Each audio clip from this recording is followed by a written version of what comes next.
नमस्कार विद्यार्थी मित्रों, आप सभी का स्वागत करते हैं मौर्य क्लासेस में। विद्यार्थी मित्रों, आ गया है 100% इम्पोर्टेंट क्वेश्चन जिसमें आपका पास होना तय है, कंफर्म है। ये है जड़ी बूटी नंबर 2 यानी कि डे 2, दूसरा दिन है आज। पहले दिन का वीडियो अगर आपने नहीं देखा तो जाकर देख लीजिए, बड़ा बहुत इंपॉर्टेंट टॉपिक चलाया है और बहुत ज़्यादा इम्पोर्टेंट और आईएमपी क्वेश्चन ही एग्जाम में चलाया जा रहा है। तो सो प्लीज़ अच्छे से प्रिपेयर करना बड़ा, ठीक है। हर टॉपिक को डे 1 डे 2 डे 3 डे 4 ऐसे करते बड़ा 30 लेक्चर आएंगे। ये 30 लेक्चर अगर आप देख कर चले जाते हो ना तो डेफिनेटली कहता हूँ बड़ा पास होने से कोई नहीं रोक सकता आपको। आप 100% पास हो, इसकी गारंटी, इसकी श्योरिटी हम आपको खुद से दे रहे हैं, ठीक है। बस आपको मेहनत करना है और जिस तरीके से मैं सवाल को सिखा रहा हूँ, एग्जाम में कैसे लिखना है, किस तरीके से लिखना है, पूरा प्रेजेंटेशन में आपको सिखाऊंगा, ध्यान से सीखना है बेटा। चलिए क्लास की शुरुआत करते हैं। सबसे पहले बेटा यहाँ पर मैं टेक्स्ट बुक में दिखा देना चाहता हूँ ये क्वेश्चन कहाँ से लाया है मैंने। तो ये क्वेश्चन बेटा है प्रमेय 10.1, ठीक है। क्वेश्चन क्या लिखा हुआ है, वृत्त के किसी बिंदु पर स्पर्श बिंदु से जाने वाली त्रिज्या पर क्या बनता है बाबू, लंब होता है। तो इस क्वेश्चन को हमें समझाना है और यहाँ पर देख सकते हो फिगर किस तरीके से बनाया गया है। अब इसको हमें कैसे याद रखना है, सबसे बड़ा इंपॉर्टेंट टॉपिक यही आता है।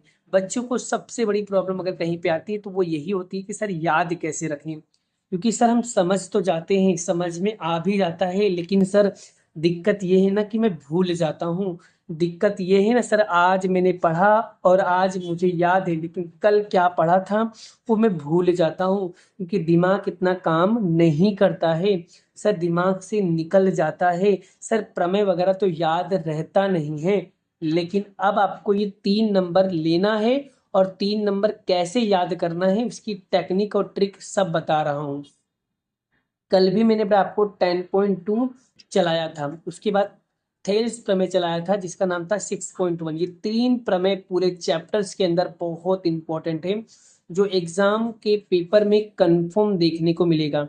और जिसको मैं कंफर्म बोल दूं ना, समझ जाना पड़ा वो कंफर्म है।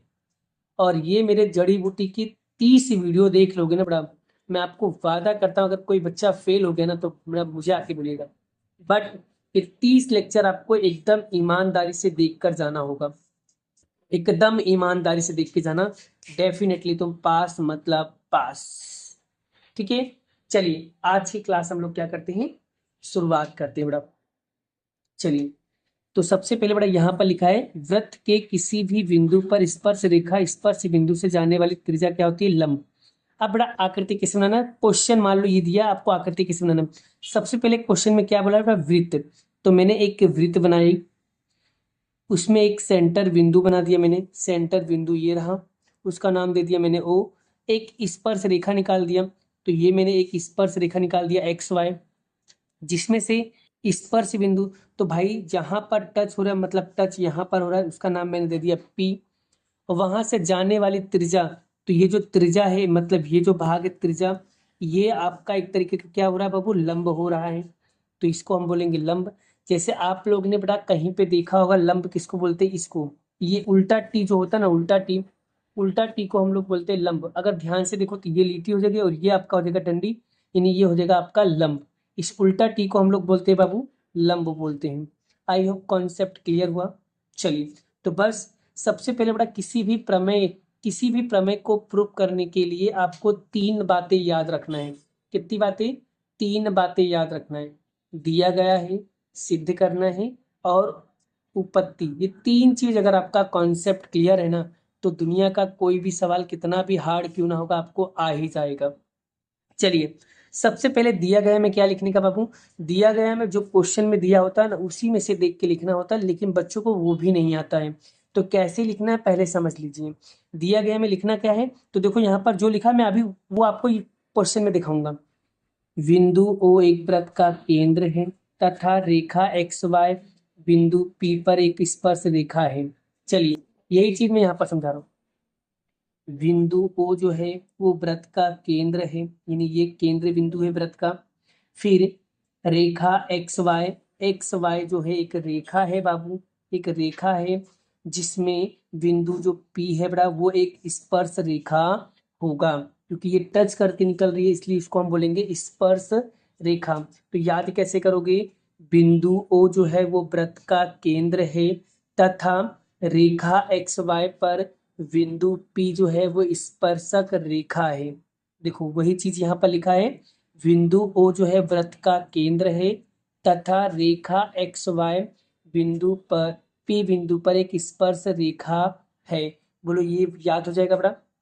चलिए दूसरा पॉइंट सिद्ध क्या करना है, सिद्ध ये करना है कि ये जो ओपी है, ओपी लंब है किसके ऊपर, एक्स और वाई के ऊपर। ओपी लंब है एक्स वाई के ऊपर क्या है, लंब है। तो उसे हमें क्या करना है, सिद्ध करना है। रचना में क्या लिखोगे, रचना किसको बोलते हैं, ये जो डॉट लाइन से बनाया बड़ा इसको रचना बोलते हैं। मैंने यहाँ पर अलग से एक रचना किया है आपको समझाने के लिए। तो रचना में क्या लिखना है बड़ा, रचना में यहाँ पर देखो क्या लिखोगे, स्पर्शक रेखा, स्पर्शक रेखा क्या, एक्स वाई पर एक अन्य बिंदु भी, एक्स वाई पर एक अन्य बिंदु यानी पी के अलावा दूसरा बिंदु क्या है, जिसे हम लोग क्यू की बिंदु कहते हैं। क्यू एक अन्य बिंदु है, अन्य बिंदु लिया है। ओ और क्यू को मैंने क्या कर दिया, मिला दिया। ओ और क्यू से मैंने क्या कर दिया, इसको मिला दिया। और उसमें आर वृत्त का क्या है, आर जो है वो वृत्त का, वृत्त में आर वृत्त और ओ और क्यू क्या होगा, वो उभयनिष्ठ बिंदु कहलाएगा। तो लिखेंगे स्पर्शक रेखा एक्स वाई एक अन्य बिंदु क्यू लिया जिसमें ओ और क्यू को मिलाया, और आर एक वृत्त है जिसमें ओ और क्यू क्या हो जाएगा आपका, उभयनिष्ठ बिंदु।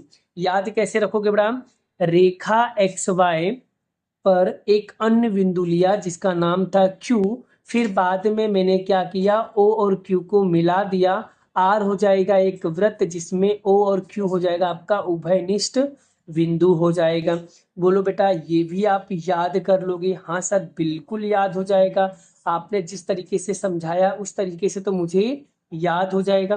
बेटा हर चीज क्वेश्चन में दिया इस फिगर में, यार याद रखना, एग्जाम में अगर आप आकृति नहीं बनाओगे तो आपके पूरे मार्क्स कट हो जाएंगे, क्योंकि बिना आकृति बनाए आप किसी भी सवालों को नहीं सॉल्व कर सकते हो।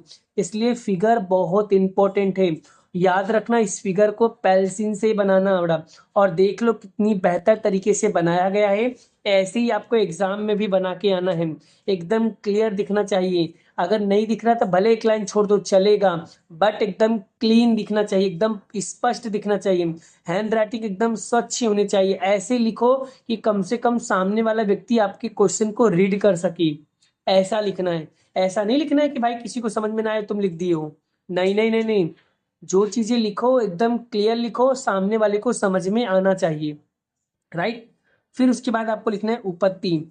उपपत्ति में क्या लिखोगे बाबू, कैसे लिखोगे, उपपत्ति कैसे समझाया जाता है, देखो मैं समझा रहा हूँ। उपपत्ति में आपको लिखना है, ये जो ओपी है बाबू, ओपी और ओ आर यानी ये वाला भाग और ये वाला भाग, ये दोनों वृत्त की क्या है बड़ा, त्रिज्याएं, और एक ही वृत्त की त्रिज्याएं हैं बड़ा। तो हम लिख सकते हैं ओपी बराबर ओ आर, एक ही वृत्त की क्या है, त्रिज्याएं हैं। फिर उसके बाद अगर मैं ध्यान से देखो तो ओ से लेकर आर तक ये पूरा का पूरा भाग है, इसके अंदर दो भाग है, एक है ओ आर यहाँ तक, फिर दूसरा है आर क्यू, ये दो है। एक है ओ आर, दूसरा है आर क्यू। तो मैंने ये कहाँ से लिया, चित्र पर से लिया बेटा।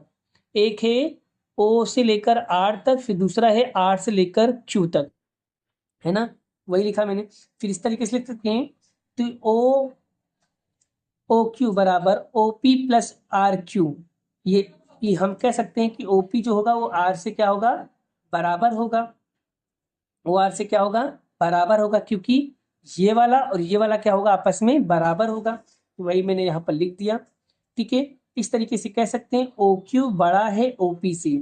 ओ क्यू क्या है, बड़ा है ओपी से, यानी ओपी से क्या है, ये बड़ा है, ओपी से क्या है, ये बड़ा है। तो मैंने वही लिखा है, तो यहाँ पर वही लिखेंगे, ओपी एक्स वाई पर स्थित किसी एक बिंदु को केंद्र ओ से मिलाने वाले रेखाखंड क्या होता है, छोटा होता है। यानी ये इसके कंपैरिजन में छोटा है और ये इसके कंपैरिजन में क्या है, बड़ा। यानी ओपी इससे बड़ा है लेकिन ये इसके कंपैरिजन में क्या है, छोटा है, क्योंकि ये इससे बड़ा है ना, ये भाग पूरा बड़ा है, तो इसके कंपैरिजन में ये ओपी जो है ये क्या है, छोटा है। क्लियर, क्लियर हो गया बेटा।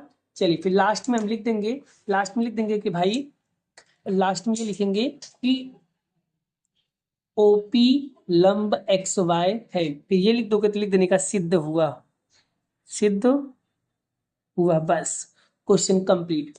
तो इस तरीके से बेटा हमें क्या करना है, याद करना है। आई होप, आशा करता हूँ बेटा आपको ये चीजें बहुत बेहतर वे में समझ में आ गया होगा। एक बार वीडियो को ध्यान से देख लीजिए। अगर आपको स्क्रीनशॉट पाना है तो स्क्रीनशॉट भी पाड़ सकते हो। याद कैसे रखना है मैंने आपको वो चीजें बता दी, एकदम क्लियर वे में समझाया बेटा। और डेली मेरा एक वीडियो आने वाला है, उसको देख लोगे तो आपका कॉन्सेप्ट क्या हो जाएगा, पक्का हो जाएगा। और मैंने आपसे वादा किया है ना बेटा, मैथ ऐसे इंग्लिश डेफिनेटली वीडियो आएगा, मतलब आएगा। बस आप लोगों को तैयारी अब चालू कर देना है। मेरा जो जड़ी बूटी की जो सीरीज चालू हुई है बड़ा, ये जड़ी बूटी की सीरीज में अगर आपने ज्वाइन कर लिया और डेफिनेटली 30 लेक्चर अगर आपने देख लिया ना, तो आप गारंटेड आप मैथ के अंदर पास हो। दिस इज फाइनल, मतलब फाइनल। पर जितना मैं मैथ के अंदर कराऊं ना बड़ा, उतना ही आपको मैथ का कॉन्सेप्ट क्लियर करना है। देखो, मैथ का कॉन्सेप्ट सीखना है, ना कि रट्टा मारना है। आप बोलोगे सर आपने सवाल सिखाया, मैंने सीख तो लिया था और पेपर में आया नहीं। अरे गधेड़ा, कॉन्सेप्ट सीखना है, कॉन्सेप्ट। ये 30 लेक्चर अगर तूने मेरा सीख लिया ना बड़ा, मैं गारंटेड कहता हूँ तुम पास हो जाओगे। ये 30 लेक्चर आप व्यवस्थित अच्छे से सीख कर जाना। और उसके बाद मैं कुछ आईएमपी क्वेश्चंस भी अभी आप लोगों को देने वाला हूँ एग्जाम से पहले पहले। वो आईएमपी क्वेश्चन भी आप अच्छे से करके जाना, और ये 30 लेक्चर के कॉन्सेप्ट सीख के जाना। क्योंकि कॉन्सेप्ट सीखे रहोगे ना तो दुनिया का कोई भी सवाल आएगा तो आप कर पाओगे, राइट। अच्छा, अगर आप लोगों को मेरा वीडियो, अगर मेरा सीरीज आपको अच्छा लगता है तो बेटा जल्दी जल्दी कमेंट करके बताओ कितने बच्चों को मेरा वीडियोस अच्छे लगते हैं और कितने बच्चों को मेरा वीडियो समझ में आता है।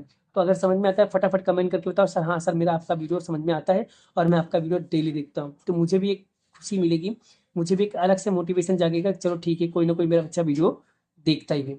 ठीक है, तो मिलते हैं नेक्स्ट वीडियो में नेक्स्ट लेक्चर के साथ। जय श्री कृष्ण, राधे कृष्ण की जय। जय माता दी दोस्तों, राधे राधे।